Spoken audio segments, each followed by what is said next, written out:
President Biden, Vice President Harris at the podium now. The Vice President will speak first. Good evening. First, I want to thank the jury for their service, and I want to thank Mr. Floyd's family for your steadfastness. Today, we feel a sigh of relief. Still, it cannot take away the pain. A measure of justice isn't the same as equal justice. This verdict brings us a step closer, and the fact is, we still have work to do. We still must reform the system. Last summer, together with Senator Cory Booker and Representative Karen Bass, I introduced the George Floyd Justice and Policing Act. This bill would hold law enforcement accountable and help build trust between law enforcement and our communities. This bill is part of George Floyd's legacy. The President and I will continue to urge the Senate to pass this legislation, not as a panacea for every problem, but as a start. This work is long overdue. America has a long history of systemic racism. Black Americans, and Black men in particular, have been treated throughout the course of our history as less than human. Black men are fathers and brothers and sons and uncles and grandfathers and friends and neighbors. Their lives must be valued in our education system, in our healthcare system, in our housing system, in our economic system, in our criminal justice system, in our nation. Full stop. Because of smartphones, so many Americans have now seen the racial injustice that Black Americans have known for generations. The racial injustice that we have fought for generations, that my parents protested in the 1960s, that millions of us, Americans of every race, protested last summer. Here's the truth about racial injustice. It is not just a Black America problem or a people of color problem. It is a problem for every American. It is keeping us from fulfilling the promise of liberty and justice for all. And it is holding our nation back from realizing our full potential. We are all a part of George Floyd's legacy, and our job now is to honor it and to honor him. Thank you. And now it is my great honor to introduce the President of the United States, Joe Biden.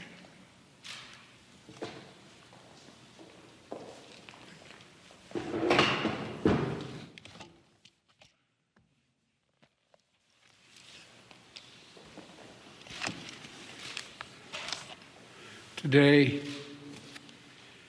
a jury in Minnesota found former Minneapolis police officer Derek Chauvin guilty on all counts in the murder of George Floyd last May.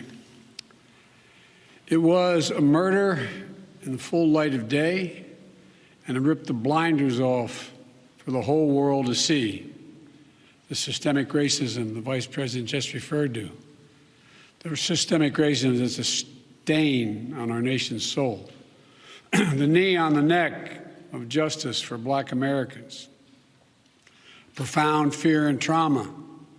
The pain, the exhaustion that Black and brown Americans experience every single day. The murder of George Floyd launched a summer of protest we hadn't seen since the civil rights era in the 60s.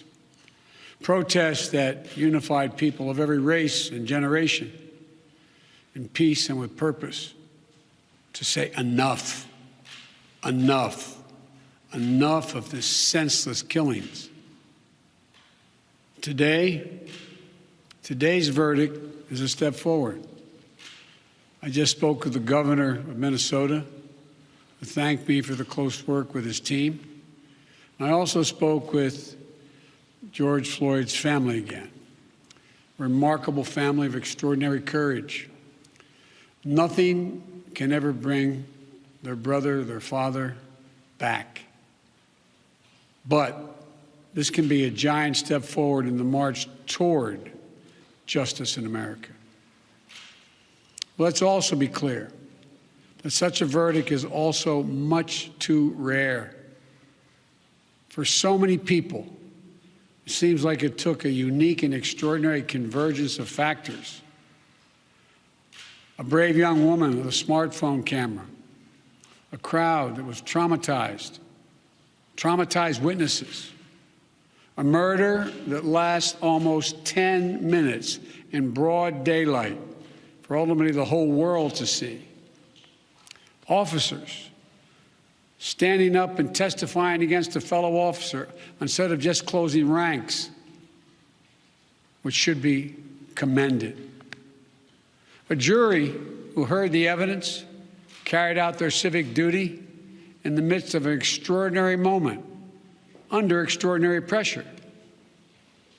For so many, it feels like it took all of that for the judicial system to deliver a just basic accountability. We saw how traumatic and exhausting just watching the trial was for so many people. Think about it, those of you who are listening. Think about how traumatic it was for you. You weren't there. You didn't know any of the people. But it was difficult, especially for the witnesses who had to relive that day. It's a trauma. On top of the fear so many people of color live with every day when they go to sleep at night and pray for the safety of themselves and their loved ones. Again, as we saw in this trial from the fellow police officers who testified, most men and women who wear the badge serve their communities honorably. But those few who fail to meet that standard must be held accountable, and they were today. One was. No one should be above the law. And today's verdict sends that message. But it's not enough. We can't stop here. In order to deliver real change and reform, we can and we must do more to reduce the likelihood that tragedies like this will ever happen and occur again. To ensure that black and brown people, or anyone, so they don't fear the interactions with law enforcement, that they don't have to wake up knowing that they can lose their very life in the course of just living their life. They don't have to worry about whether their sons or daughters will come home after a grocery store run, or just walking down the street, or driving their car, or playing in the park, or just sleeping at home. And this takes acknowledging and confronting head-on systemic racism and the racial disparities that exist in policing and in our criminal justice system more broadly. You know, state and local government and law enforcement needs to step up, but so does the federal government. That's why I've appointed the leadership of the Justice Department that I have, that is fully committed to restoring trust between law enforcement and the community they are sworn to serve and protect. I have complete confidence in the Attorney General, General Garland's leadership and commitment. I've also nominated two key Justice Department nominees, Vanita Gupta and Kristen Clark, who are eminently qualified, highly respected lawyers who have spent their entire careers fighting to advance racial equity and justice. Vanita and Kristen have the experience and the skill necessary to advance our administration's priorities to root out unconstitutional policing and reform our criminal justice system, and they deserve to be confirmed. We also need Congress to act. George Floyd was murdered almost a year ago. There's meaningful police reform legislation in his name. You just heard the Vice President speak of it. She helped write it. legislation to tackle systemic misconduct in police departments, to restore trust between law enforcement and the people they're entrusted to serve and protect. But it shouldn't take a whole year to get this done. In my conversations with the Floyd family, I spoke to them again today, I assure them we're going to continue to fight for the passage of the George Floyd Justice and Policing Act so I can sign it into law as quickly as possible. There's more to do. Finally, it's the work we do every day to change hearts and minds as well as laws and policies. That's the work we have to do. Only then will full justice and full equality be delivered to all Americans. And that's what I just discussed with the Floyd family. The guilty verdict does not bring back George. But through the family's pain, they're finding purpose. So George's legacy will not be just about his death, but about what we must do in his memory. I also spoke to Gianna, George's young daughter, again. When I met her last year, I've said this before, at George's funeral, I told her how brave I thought she was. And I sort of knelt down to hold her hand. I said, Daddy's looking down on you. He's so proud. She said to me then, I'll never forget it, Daddy changed the world. Well, I told her this afternoon, Daddy did change the world. Let that be his legacy, a legacy of peace, not violence, of justice. Peaceful expression of that legacy are inevitable and appropriate, but violent protest is not. And there are those who will seek to exploit the raw emotions of the moment, agitators and extremists who have no interest in social justice, who seek to carry out violence, destroy property, fan the flames of hate and division, who will do everything in their power to stop this country's march toward racial justice. We can't let them succeed. This is a time for this country to come together, to unite as Americans. There can never be any safe harbor for hate in America. I've said it many times. The battle for soul of this nation has been a constant push and pull for more than 240 years.